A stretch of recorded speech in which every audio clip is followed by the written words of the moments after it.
Hi, welcome to Car Mechanical. Today I'm going to give you my overview of Radwood UK 2019. So we'll take a look around the MX-5. I've stuck some vinyls on it for it. This is actually after I got back this evening. And I found out about the show a couple of weeks ago, so it became a bit of a rush to finish a few things up on the car. I wanted to get this vinyl done for it. I also wanted to get the one done on the windscreen as well, but also the car needed to be gone through and cleaned up, and a few bits and pieces and odd jobs needed doing, just to make sure it was ready for the show as such. So this vinyl's the Great Wave of Kanagawa, and in the run-up to the week for Radwood, lots of things needed to be done to the car. So the weekend before, some issues with the brakes were sorted out. The car was given quite a thorough clean with some snow foam.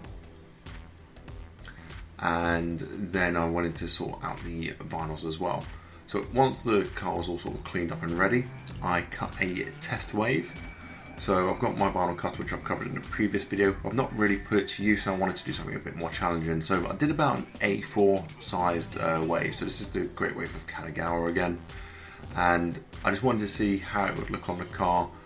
And then I did a bit of a mirroring and I scaled it up, and I wanted it to sort of cover one side. So cut another one and then laid it down onto the other side of the car, and that's the end result we got.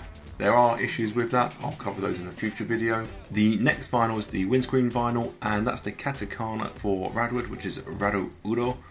So I was quite happy to get that done. Next time I'd probably cut that just a little bit thicker, so I'd probably stroke the font itself a little bit.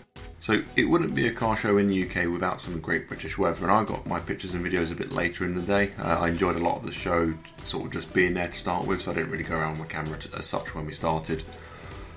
So quite interestingly, there's a couple of DeLoreans there. You had the standard one and one that was done in Back to the Future spec. There was some Lancia.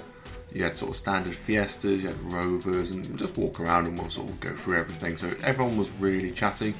It's a nice Sierra Cosworth. There's actually one that was on the Grand Tour. There's this Sirocco here. I really loved the wheels on that. It's a really low mileage Audi S2 and a G60. There was 3 Lotus Carltons at the show. So at this point you can already see people had sort of started to head off. The weather turned a bit. So I'll include some of the pictures that were taken earlier on after I've done some of the video bits and pieces as well. Now there was quite a few NA MX-5s. I was the only person there with an NB. The NAs are a bit more classic, to be fair, and mine just squeeze under the sort of criteria being a 99. So on the circuit itself, people were displaying cars. So there's a Capri back there. We'll sort of zoom back down to where the rest of the cars are. And you've got one of the nice all-wheel drive Honda Civic shuttle things. You've got a Honda Beat. Shout out to that guy, who's quite cool. There's a Renault 21 Turbo, FDRX7 just to the right there. Actually on the day there were 3 or 4 FDRX7s at the event. You got a nice mint classic Audi here. One thing that was really nice is that if you went and spoke to anyone, they were more than happy to speak about their car, speak about the cars they're interested in, sort of tell you about the car story and everything. So that Volvo 460 Turbo there, the owner was really cool to tell us about how he bought it. He'd been looking for one for ages. I was speaking to the guy that owned this FB RX7, so that's really cool. That's been 13B swap, doesn't have the 12A in it anymore. He sort of told us his story about how he bought that. Didn't get to speak to every owner, would have loved to, but it just wasn't enough time in the day. Then you've got this Alpha 75 back here. I think this won the Radwood car of the show. And this was amazing. It was super clean. It really sort of stood out. And of course, amongst the mix of cars that were there, you've also got sort of the classics you expect, like a 993 Turbo. You got your Ferraris. You've got Testarossa, there's actually the Rattarossa back there as well, and then you've got the 850 as well, and it was just sort of quite good fun.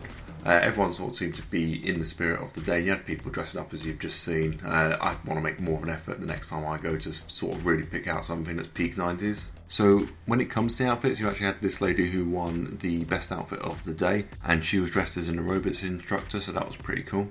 And then this guy got the runner-up, and he was going for the full sort of Gordon Gekko, and he was actually the guy in the 8 series. So whilst I let this play through the rest of the pictures that I took over the day, I'm just going to talk about how that went in general. So it was an early start from Leicester, leaving a little bit before 6 o'clock and getting to Goodwood at about sort of 9 to quarter past or so. We had some stops in between.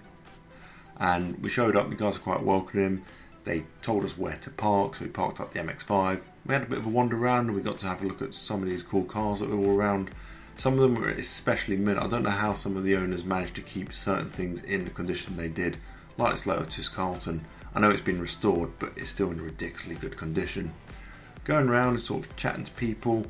The event itself, I think it was a success. I think it would have been nicer if there were more people there. I'm hoping that this being the first year that it's been run, that you get this kind of quality outcome from it, that lots of good cars showed up, but hopefully next time you just get a lot more volume of cars and a lot more volume of people.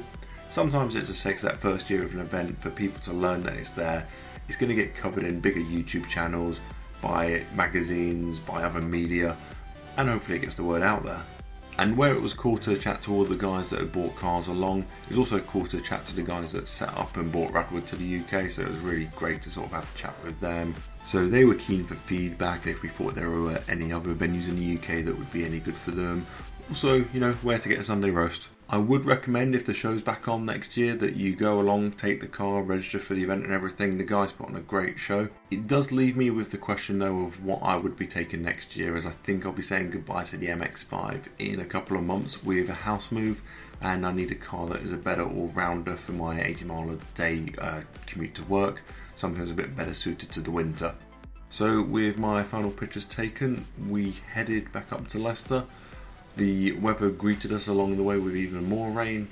Got in a couple of hours ago and thought I'd put this together and sort of share my experiences from the day.